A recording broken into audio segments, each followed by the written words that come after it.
বাংলাদেশের মাটিতে 3টি টি-20 খেলতে 15 জনের স্কোয়াড ঘোষণা করেছে পাকিস্তান।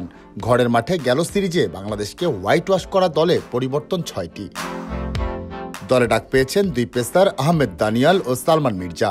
তবে এবারও জায়গা হয়নি বাবর আজম ও মোহাম্মদ রিজওয়ানের, ফেরা হয়নি শাহিন শাহ আফ্রিদিরও। গত মে-জুন মাসে বাংলাদেশের মুখোমুখি হওয়ার আগে দলে 8টি পরিবর্তন করে পাকিস্তান। এবারের পরিবর্তনের বেশিরভাগই অবশ্য বাধ্য হয়েই করতে হয়েছে পাকিস্তানকে।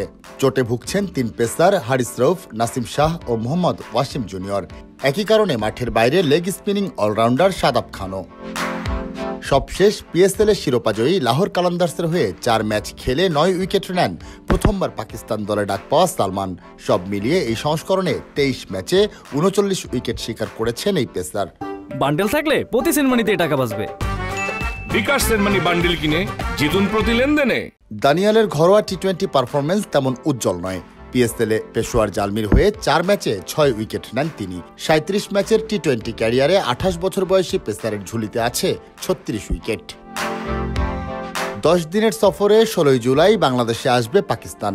সেদিন চলতি শ্রীলঙ্কা সফরে নিজেদের শেষ টি-20 ম্যাচ খেলবে টাইগাররা। দেশে ফিরবে পরদিন। মিরপুর শেরেবাংলা জাতীয় ক্রিকেট স্টেডিয়ামে সিরিজের প্রথম ম্যাচ 20 জুলাই। একই মাঠে পরের 2 ম্যাচ 22 ও 24 তারিখ। সবগুলো ম্যাচ শুরু হবে সন্ধ্যা 6টায়।